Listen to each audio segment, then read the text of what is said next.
Hi. Hi. Welcome back to Kate and Court's Cozy Corner, Romance Readers. We are so excited to have you back with us today. And today, I feel like we are really getting back to where we started. We're doing a Yes. romance. This is a Mm-hmm. romance. Full Um, romance. yeah, yeah, this is a full-on smutty romance. Yes. And it is actually really delightful. Oh, it's so good. Today, we're doing the book called The Deal The deal. by Elle Kennedy. It is so good that it's actually already being turned into a show, which is Yes. filming in Vancouver, which is very cool and Yes. exciting. I did audition for it. I didn't get the part that I had auditioned for, which is fine. There'll be more seasons. But There yes. will. And when I got the audition for the part, I was just like, oh, because I knew what show it was right away. But and I feel like it was kind of like the name was changed or something. As soon as I read it, I'm like, oh, this is the deal. I know what this is. Yeah. And going, but yes. Oh my And it gosh, looks that's so great. exciting. I'm so excited.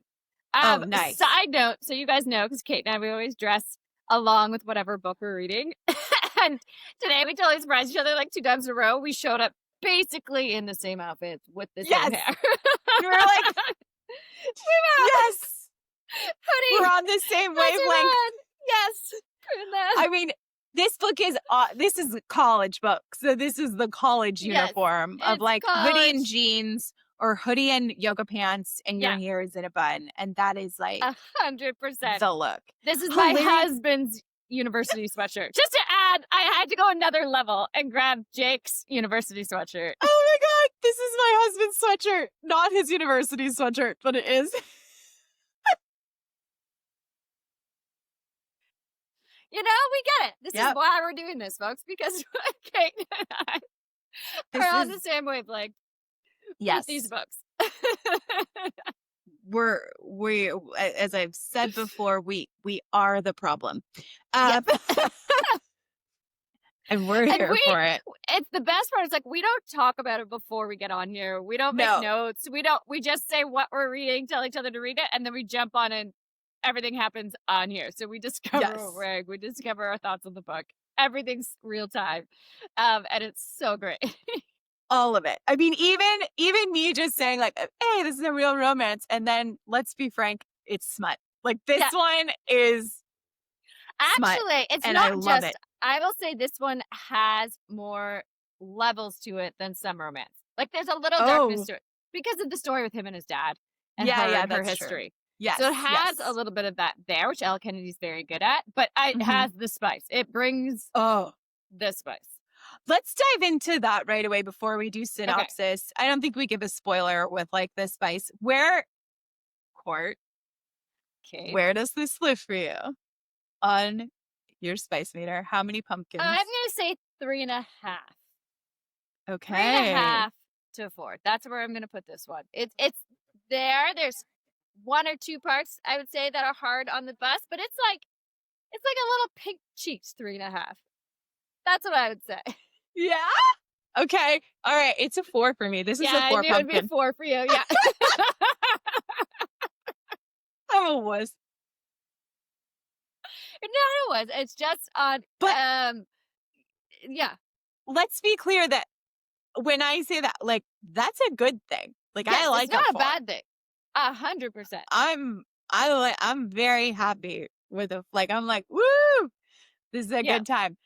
Interestingly, though, now that we're, you know, like we're into this journey and everything, and I think when we started reading these, and I was kind of like, you know, we did the Elsie Silver, and she's very slow burn, and I was like, give me something sooner. I want to like hit and quit it right away. And now this one is like opens with like, boom, bam, and I was like, I'm not feeling it. No, exactly. And but it's not between the 2 main characters. It's side. Yeah. It's side. Spice, which that's just that's the difference. That's why you need the slow burn. You need the slow burn. The same.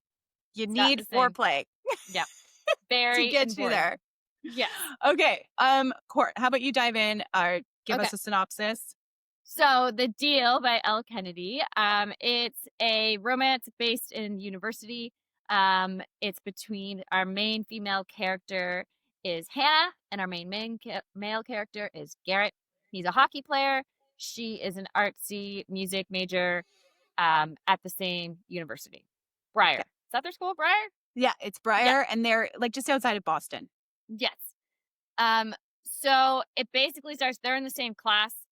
The class has just gotten a midterm back that almost everyone failed except for Hannah. Garrett is one of the people that has failed. She drops her books and he sees that she got a passing grade. In order to maintain his spot on the team as captain, they're doing very well this year. He needs to keep his grades above a C average, I want to say. Might even be a B. Yeah. And so he immediately is like, oh my God, you passed this somehow. Like, you need to tutor me. And then she's like, no, I don't. I don't have time. I'm very busy with my own life and doing, like, go to the study groups like everyone else. And she's like, no. I don't even know you. I don't know you. I don't know who you are. She knows he's some kind of hockey player, but like, actually, she knows who his name is. She knows who he is because he's like this well-known Everyone person. knows who Everyone he is. knows his name. But she doesn't know him. She's never interacted, never cared. She, at the beginning of the book, is like, her mind is on this other guy she has a crush on that's also in the class, a football player. So he's like, I need you to tutor me. No. And then she proceeds to like go through a day, and all of a sudden he gets her phone number from a sheet saying that of the study group. He gets her phone number, keeps messaging her like, hey, when are we going to set up the string? She's like, you're relentless. We're not doing this. He's like, yes, we are. I need your help. She's like, go to the study group. Like, she really brushes them off, but like within reason, like she holds her power. She has boundaries. She has reasons. She's like, I'm not doing this. And then they run into each other at a party that her roommate makes her go to because she's very introverted. She's not a social person. She was raped in high school. She was given the party drug and raped. So she. Sorry, I didn't put the trigger warning at the front of this. You're right. Before we go further, I just want to say it's going to come up a lot. It's a central part of the book. Yes. So if that is a trigger for you, if that is very upsetting, then skip this episode. Okay, moving on. Yes. So yes, sorry, trigger warning. You don't, it's not like in the present, it happened in high school, but it is obviously a very big part of her makeup. So she knows she was raped. She talked about that at the beginning of the book. And so she does not like to go to parties. She doesn't drink at parties. She keeps to herself. But her roommate is like, this year you promised her senior, like, you're going to make more of an effort. You're going to come. And her roommate is great about it. Allie, her best friend, she's like, I will stay with you. I will not drink with you. Like, we don't have to do that stuff. Let's just get out and talk to people. And so they go to this party.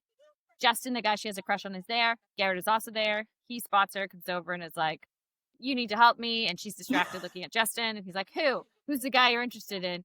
And he figures it out pretty quick who it is. And he's like, well, you're not as tight. And she's like, okay, thank you. Fuck you very much.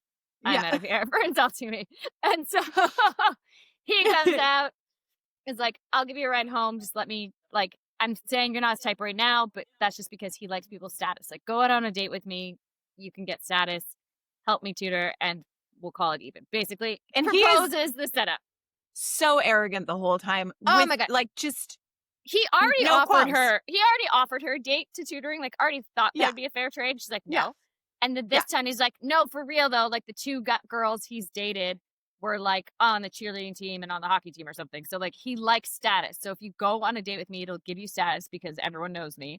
And you can tutor me in return. Like we each get something out of this. And she decides, because she hasn't had a crush on anyone in a while, she hasn't pursued things because of what's happened in her past, she's gonna do it. She likes Justin enough. She feels these butterflies when she sees Justin. She's like, I could probably have like a great sexual connection with him. And she's just really been working on trying to heal herself in that way. Yes. So they agree. They decide she lets him give her a ride home. And they agree that she will tutor him. And he is going to start the ball rolling on making Justin jealous, essentially. So it's again like a fake dating scenario. They agree to fake date and seem like they're together to get Justin's interest. And at the same time, she will tutor him. I know. I thought it was kind of funny because we're doing our read along of fake skating right now as well. And then we're reading this book. And I was like, oh, we got hockey players and we have another like deal broker in here again. And I'm like, okay. Yes, exactly. This is a trope. Yes, yes. The fake dating trope is a thing that is used in a lot of romance books. Okay. And we all know where it always goes. Yes. Well, because once you get to know somebody, right? And especially if it's fake, then you're not putting, weirdly, you're not putting as many pretenses up as you are when you do really like someone. Oh, I understand how the relationship develops, but I'm just curious in life how often this actually happens. Like never. That's my point. I've done like moments. I've done like helping a friend out, pretend to be their girlfriend or something for like a night or at the bar, or like the arm around you to like ward off other people. I've done that. Yeah, that's like being a wing person or like a guard or whatever. That's not really like a But I don't know anyone that's actually fake dated. No. In real life. rom-coms and in Always. like romance. If you read romance, it seems like it happens a lot. Like this is a common occurrence in life. People are just like, to get the two things we want, the only way we can do it is to date each other because clearly we're not attracted. Yeah. That being said, the idea behind it though, like even with Jake and I were friends before we got together, and we adamantly denied to anyone having feelings for each other. Like that protectiveness of like, not into you, just friends. So I guess maybe that's what it is more so. Like it's the just friends first. And this is just a way of like making it a story point faster. Yeah. Building a friendship is longer to like be like, oh, like, why are you friends? And if you have to like put them into a scenario where they click. Right well, away. And like there's always forced intimacy. Forced proximity. Forced proximity, kissing, hugging, like all of those little things that really add on to the situation. Like it's the scene, like, so the part where she like, when her and Garrett kiss, because she talks about how she doesn't know if she's a good kisser and she's worried about it. And he's like, here, practice on me. And they had this like mind-blowing kiss. Yes. You know it's coming. Oh my God. By that point, it's like, oh, because they both expressed in their heads, because you're in both of their heads. We do the dual viewpoint thing, which I love. I love environment. Yeah. And you're getting this sense of like, oh, he is kind of liking her against his will, and she is kind of liking him against her will. You know, like there's a weird thing happening there because they are becoming friends, you know. Yes. First, which is funny. And on the forced proximity thing in real life, I was just thinking, I was like, oh, how did Brad and I get together? And we met as like total strangers at a bar. Right. But I was like trying to pick up a guy that night. You know what I mean? Like I had made like a bet with a girlfriend of mine. Like we were like going out to like meet guy. If I hadn't, but I don't know if I would have. So sometimes it's like, I guess something forces you to like, if it's friendship because you work at the same place or you are in the same class or school, or like there is like something has to like hold you together at first when you're totally just too random. I mean, I've never done, I was just before, we both were kind of right before the dating apps and that really exploded. Oh yeah, that wasn't a thing. I haven't done really, I don't think ever just a date with someone. Yeah. Maybe from like a friend, from meeting them at a bar with a friend that they knew the friend and was like, you guys, but I don't think I've truly ever done a date. I did a 1-day date once.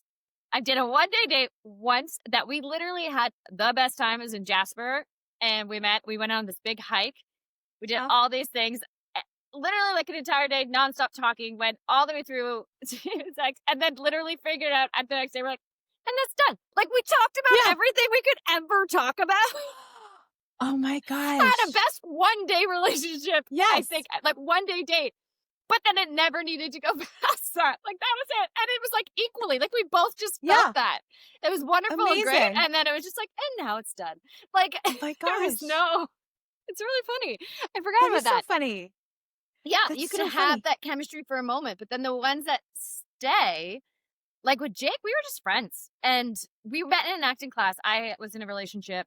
He was just coming out of a relationship. Like we were not in a place to be together. And then when my boyfriend and I broke up and him and I just became best friends, like we did those cuddles where like we were just friends hanging out, but like we'd sleep in the same bed and like the arm would graze under the boob, but we'd still pretend that's just normal cuddling that happens when two adults share a bed because that's what you do as friends. Like it was all of that stuff.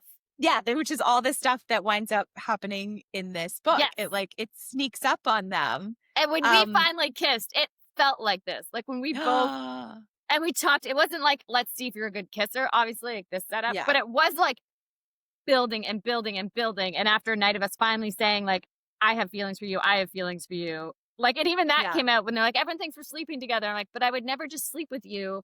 I wouldn't want to waste our friendship. He's like, I wouldn't either. I'd rather be dating. And like it built into that and them drinking. And then we finally just gave in and kissed each other.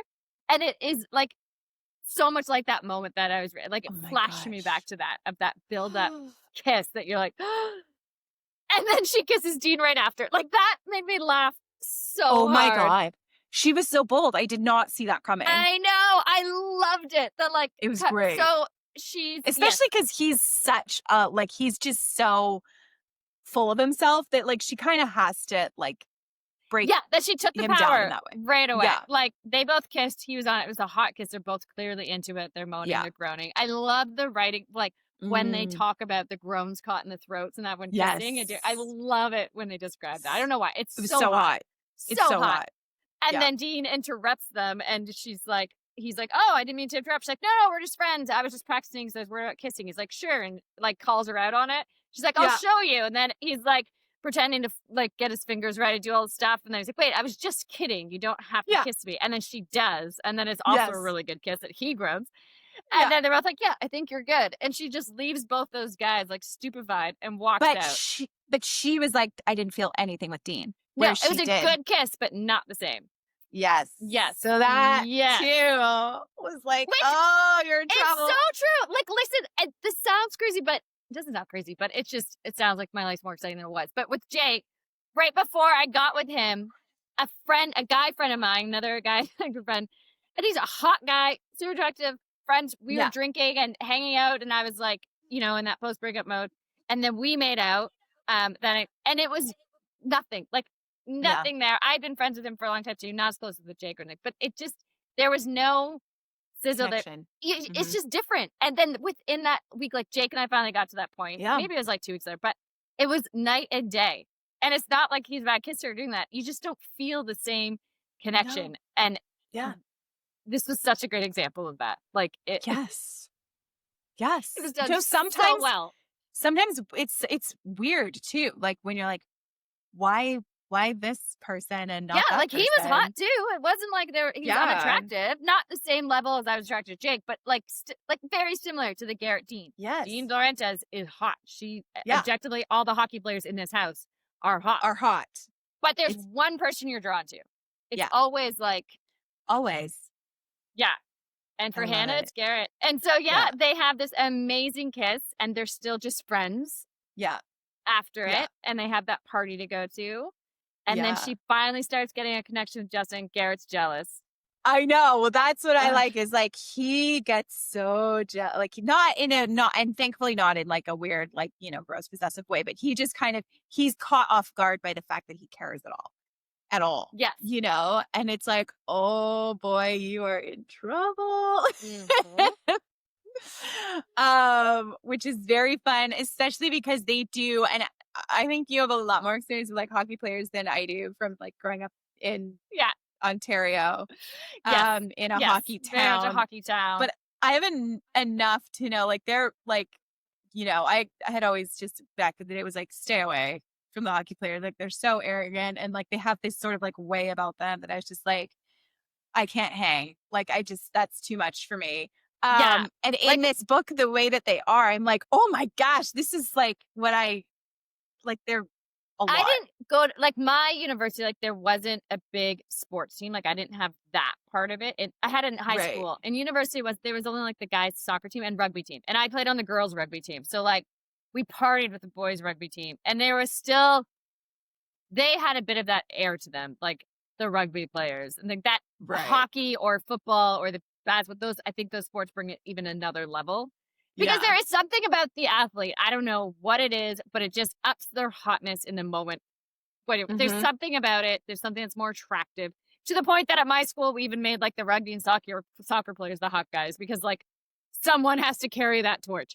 Yes. It's like totally different. Like we come back from games and we practice in the same field, walking back to the dorms and like covered in mud, both of us. And they look like these muscular, like Trojan men all covered in muck. And then I just look like a wet rag covered in dirt. Like there's no glory the other way. It was like, for them, they look hot, like you want to join them in the shower. And the girls are just like, are you going to shower? Because it's like, you need to fix this. Oh no. Oh my gosh. Okay. So there are a couple of darker themes that go on this book. One with Hannah having been drugged and raped at a party when she was in high school, when she was Yes. 15, and she Yes. was still a virgin and everything. And that's sort of her whole impetus for this, is that and she talks a lot too about like how she's been in therapy and what her therapist has told her, you know, like one step at a time and you're going to be okay. But she hasn't been able to orgasm with a man. Yeah. And she's Since had then. a couple of relationships, and, you know, she talks about the last guy, and he tried his hardest and everything, but like it just couldn't happen. And she wants to fix that, and she feels like she's broken. Yes. And so she likes this Justin guy. She gets that fluttery, you know, yummy feeling, and she's like, okay, I think I could do it with him. And then Garrett helps her, and then along the way, you know, she's like, oh, I'm having this feeling with this Garrett guy. And then the way Garrett talks about Justin the whole time, I did have this tense feeling of like, oh dear God, please no, not again. I was like, Yes, if me she too. winds up alone with this Justin guy, is he going to try and force himself on her? And that's going to be an issue, you know, like that Garrett rescues her from or whatever. But I was like, please no, please no, please no. Like just, you know, it was that tension rod was there the whole time. And that was like, it was a lot. It was a through line of the book. And I was like, Yeah. oh, cadence is coming. Uh, It did. It felt like we were waiting for something else to drop, which I'm glad it didn't, that it was Me too. Justin not liking him. And Justin actually was Yeah. a nice guy, just not the right guy for Hannah.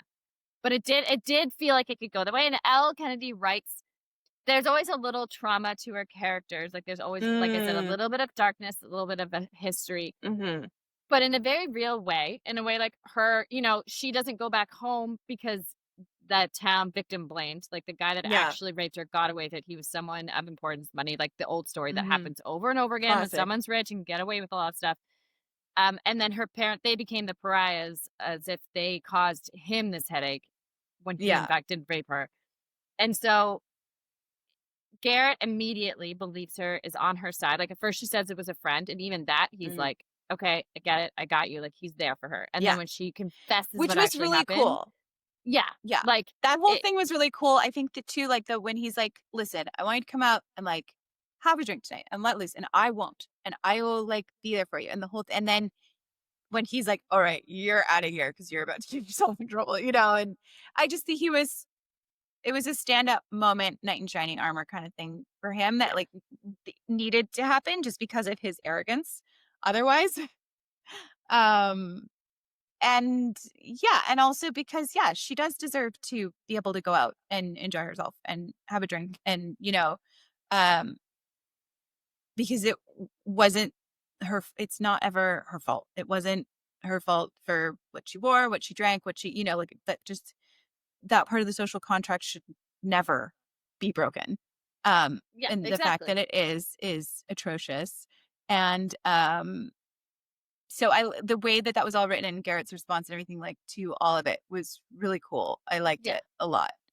It was handled really well. And then the same thing on the flip side with Garrett's dad, um, yes, being an abusive husband and father.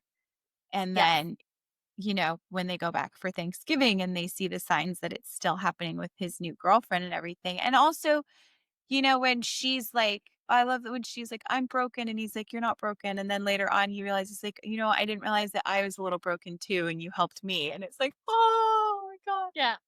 You can They both see the needed each trauma. other.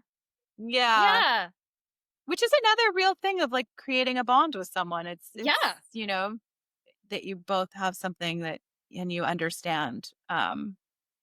And you're there for one another. And he didn't realize how much he had kind of shut himself down and shut himself off from connecting with anyone because he never talked about his his dad. trauma and his dad for real Yeah, to other people because his dad's this NHL superstar, you know.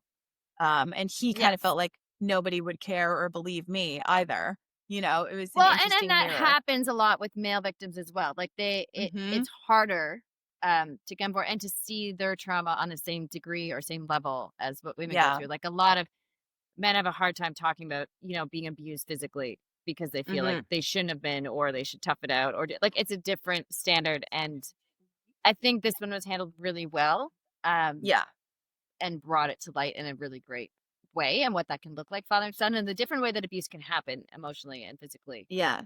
And the difficulty of seeing other people in relationships with them, and that you can't stop it as much as you want to like grab someone in a physical relationship, pull them out and smarten up. But you can't until they're ready. No. Like they have to do it on their own terms. And which is so hard to watch and so hard to be part of. So with Cindy, like his dad's new girlfriend, and Garrett just immediately recognizing the signs, wanting to like take her by the hair, but she wasn't there yet. She didn't want to.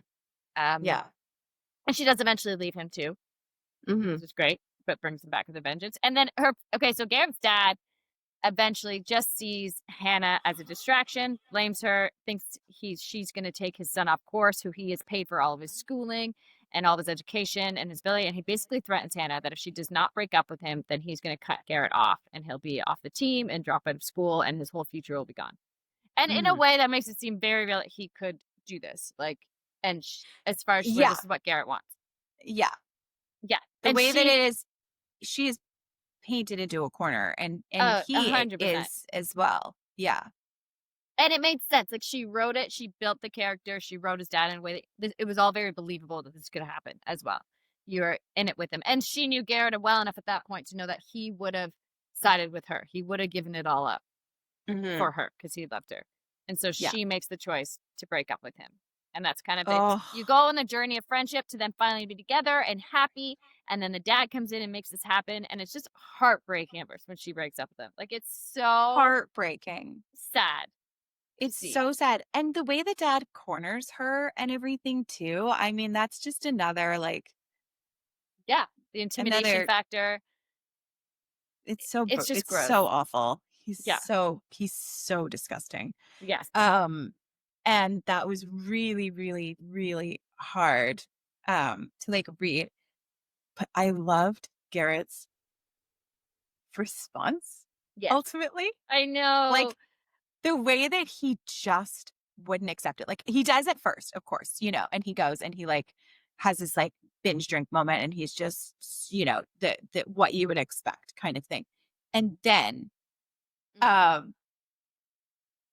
he kind of doesn't let her off the hook. Like he is such a dog with a bone. Like he just, once he wants something and it goes after it, like he does not relent or give up, but not in a pressuring way or anything like that. No. Not in a bad way. Just in a like, no, you don't really want to break up with me. What's actually going on here kind of thing. And like he puts out the hands off. Yeah, he gives her space, but he tells everyone no guy to ever like date her or like a hands-off policy. He acts in the entire school. Yeah. Which you have no idea until she realizes. She's like, wait, everyone was saying hi to me. Why are these guys are like running away from me? And then she's like, and when she corners him, she walks into the hockey change room. And I love the moment she walks in and she's like, penis. There's penis everywhere. Penis is everywhere. Oh my God. It's amazing. It is. It's truly so funny. And it really is like the male change room from these sporting events as go onwards. Like it is just a lot of naked guys and their dads going. Like it's just part of it. It's just there. And which if I walked in on it, I would be like, penises. Penises everywhere. Oh my God. You're like trying not to look, but you can't. And you're like, just cover yourself so I can look up at you. Oh my God. I would look at everything because I can't help it. It's like a car wreck. No, same. But it's also different because penises aren't hot. Like it's not like you just see a bunch of plastic penises and you're like, oh, like if it was boobs or something. It's not the same. Yeah. No, so you can't not look. Like you don't want to, but you're also like, but you have to because it was just a room full of penises. It's such a funny moment. Oh my gosh. I die. And then when she has him in the shower and she's like, get out of here. I need to yell at him. Yeah. I can't yell at you guys. Naked. It's so good. And then the coach comes in and he's like, what's going on here? Because he's thinking, and it brought me back to fake skating when they got caught like hooking up in the change room. And then he's like, I know it looks like coach, but it's not. It's just my girlfriend. She's yelling at me. I'm trying to win her back. And the coach is like flabbergasted and just leaves. He's like, okay, I don't know what's happening, but I'm out. You kids figure this out. The change room hookups is like a very common thing. Oh, it is? It's another thing. Sports romance. It's a thing that the take them back to the locker room, or the locker room getting caught. It's always a thing about the locker room. Oh, yeah. All right. I like it. I like it. I like this locker room trope. Probably because the main male characters are always naked in the locker room, so it's like got that easy setup of like catching someone nude. Yeah, it's always that like. I mean, and if you're into the guy, once you see him naked or nearly naked, it's like, huh. I have, and Jake knows about this moment, but when we were still just friends, and of course I had a crush on him from the moment I saw him. He's that guy. It was like a real life kick in the stomach. Like, who the fuck is that guy? He was so hot. Yeah. And anyways, I was at his apartment. We were getting ready to go out for the night to go meet some friends. And he was wearing a sweater. And he's like, does this sweater, like, does it look a bit douchey? Like, that was his sweater because it was like this tiny V-neck. And he's like, does it make me look too? I'm like, maybe a little bit. Like, it was. Yeah. And he's like, okay. So we went to go switch it because it's very tight on The V was too low. Too low. It was just so tight. It didn't suit him. Too tight. Yeah. Yeah. And so he went to his room to change it. And I remember literally like watching him. His back was to me. He took it off. And I saw his back, like his rippling muscles of his back. And I remember going like actually like I had to turn away. I did because it was too attractive. Like I couldn't. He was my friend. He wasn't like we weren't together. And I just like actually couldn't watch because it was too hot. Like I saw his back and then like turned away into the kitchen. Like I had to have that moment because like I can't focus. I can't. You're like indecent feelings. It's my friend. I shouldn't be thinking of him that way. Yeah.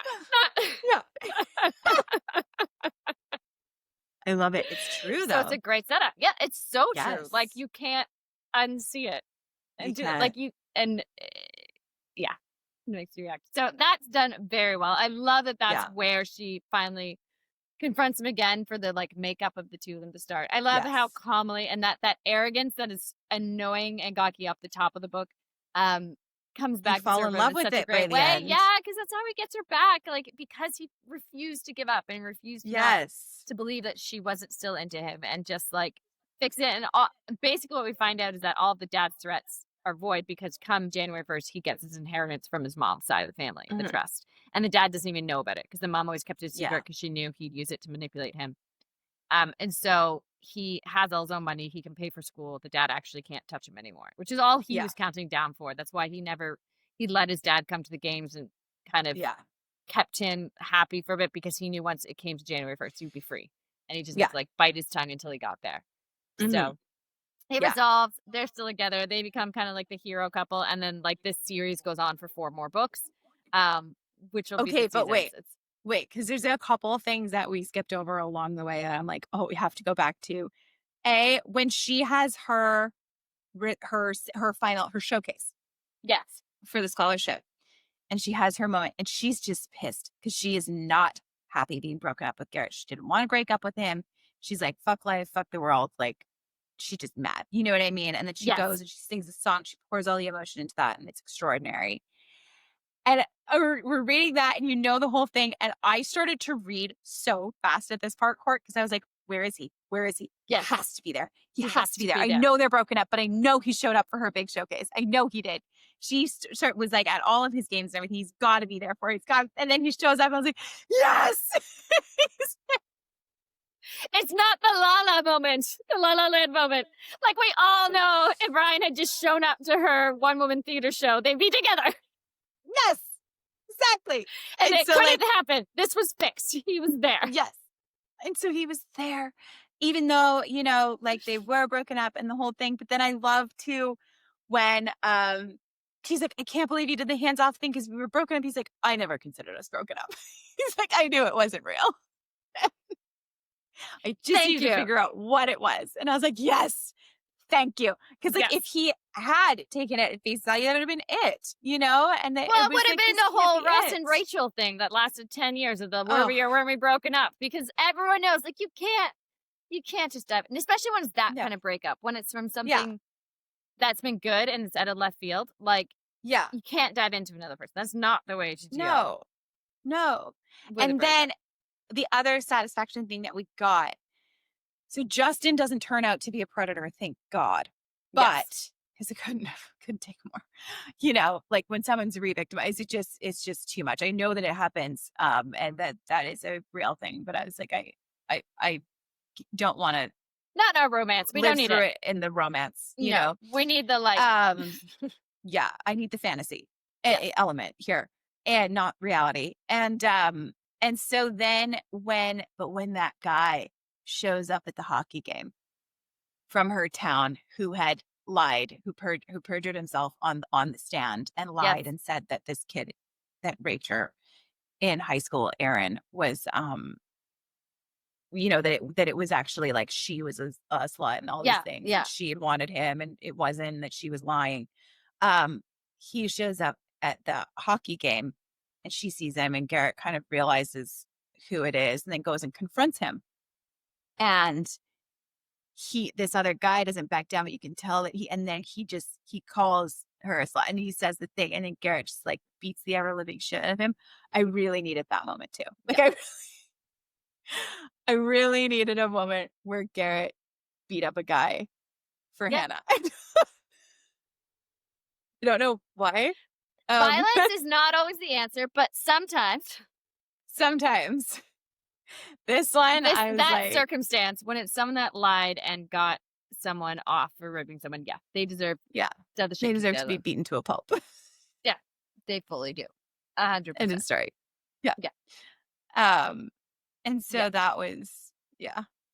that was, that was very like, sad. ooh. And I was hoping it was going to be a redemption arc. Like, I was hoping that guy was going to apologize, like, give her something.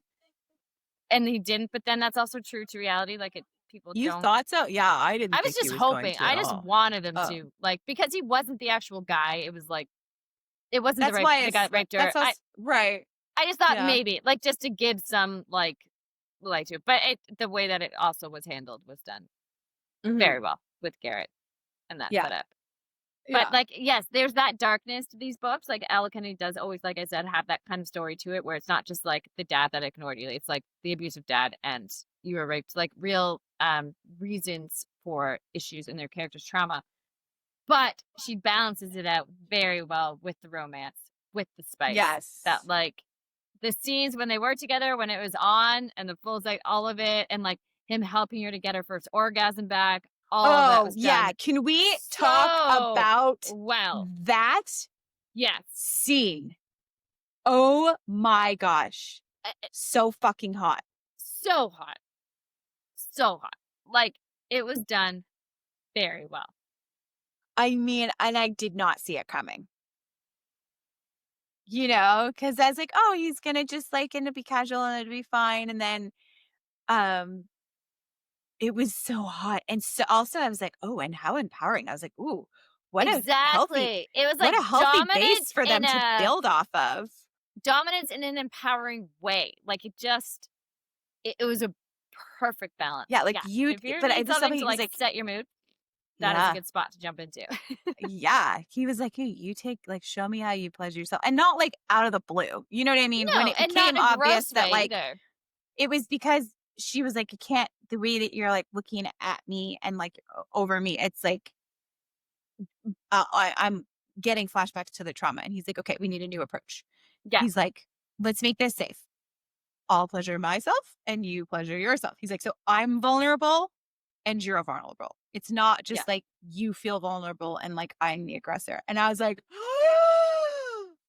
oh my God. Yeah. And I mean, what a level of intimacy. I love how then too, goes to her friend, like, yeah, no, we're just fooling around. We haven't had sex. I'm like, I think that's probably more intimate than having sex. Having intercourse, because it is having sex. It's just not intercourse. Yes. Not intercourse. It is something that I think, honestly, even if, say you've been even now like in a relationship for a long time and you haven't revisited that, like bringing yourself to orgasm in front of each other together, there's something really hot about that. I mean, really hot about sexy it. and worth exploring again if you don't, because it is. It's that vulnerability and that connection, and then the timing of it, and like the build. It's just so many levels to it. That is worth. Definitely worth trying out. Yep, 100%. In real life, like we say, it's always good to get inspiration from the books or reminders. That's why we love the spice of the books. It reminds us of the good things, and brings it back. So Yeah. No, good ideas. It's done very well. And it's so satisfying when they finally get together too. Like, yes. But again, that like delayed gratification, it's a real thing. Also, it is a real thing. Like, yeah, in every sense of the word. In anything and everything in life, delayed gratification is actually the key to actual, yeah. happiness. Well, But yes, but also the stamina. Okay, so look, as much as it was like stay away from the hockey players, the reason is because the stamina, the like hip flexibility, the bodies, the build hockey players have is very conducive to great fucking sex. And they know it. And so usually if like you're looking for long-term relationships, so that's probably not where to go in college. But for a fun night, a good time, yeah, that'll get it done. That's a good way. And she captures that. Yeah. Strong hands, strong wrists, strong forearms, good pelvic action. There's a lot to it. Yeah. There's a reason why it works. There is. I mean, and I like this book did kind of like blow me away because it was the and I say this in a sense of like, okay, time to reclaim the word, but it was definitely the smuttiest one that we have read so far. Was it for you? Interesting. I don't think it was smuttier than like. I'm trying to think now because I blend all the ones I'm reading plus these together. But I know, but I'm just thinking. Yeah, but Mate's a slow build. Like we build to it. Sure. I mean, like the fact that like this one because he's just having like sex with random chicks like right from jump. Yeah. So there's sex all over the place right away.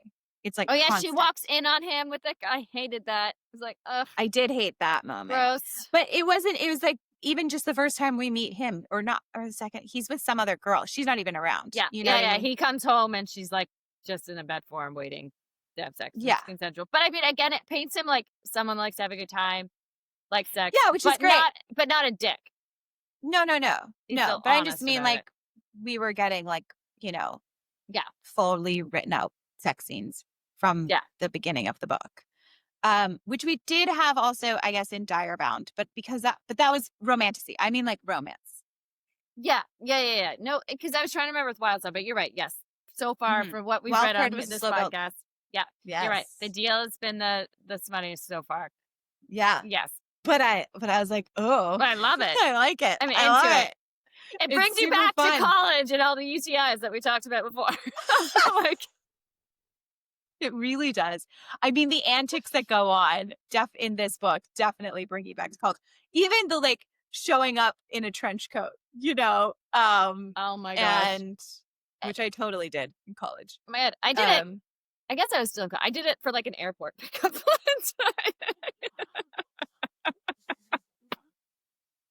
Amazing.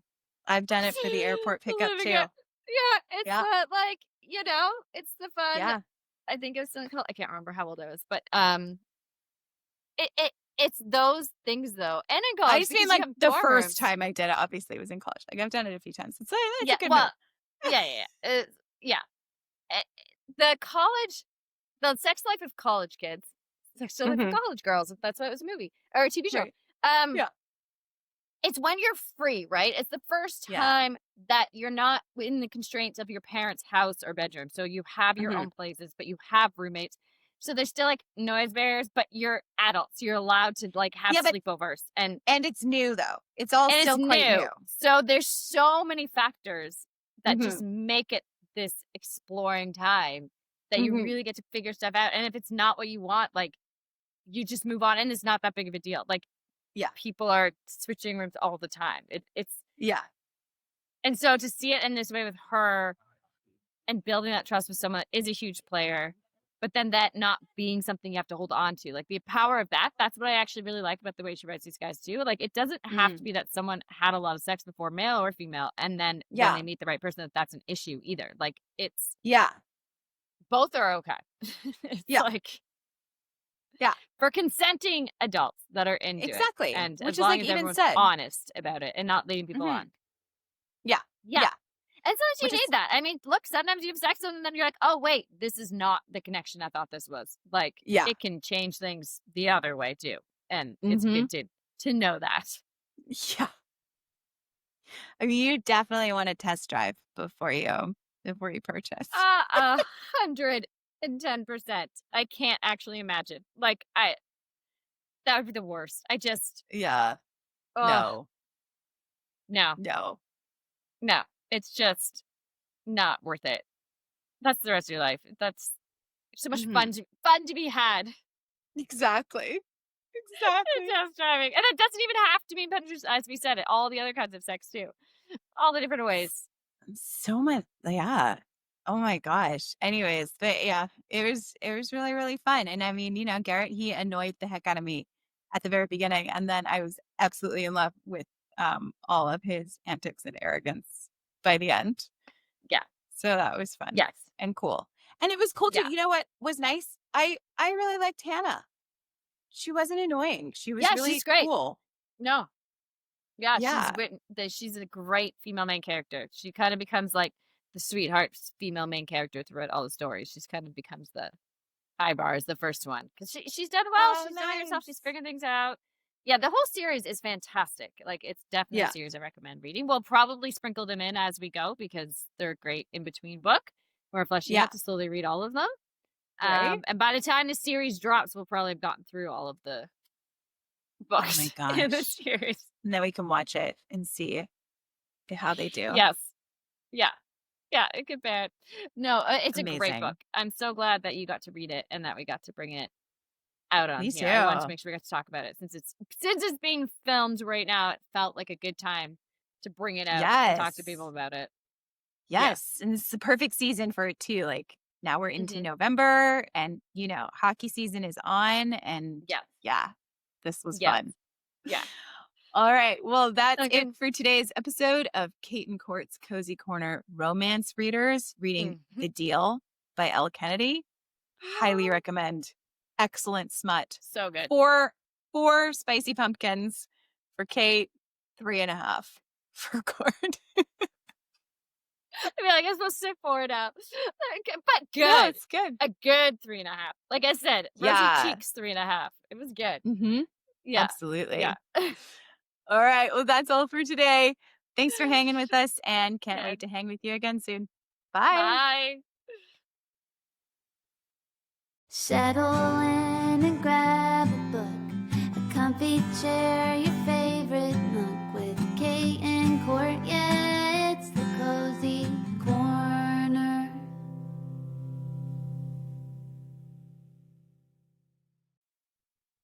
Executive producers and hosts, Courtney Richter and Caitlin Stryker. Producer, Kanasia No. Original music, Cassie DeSilva.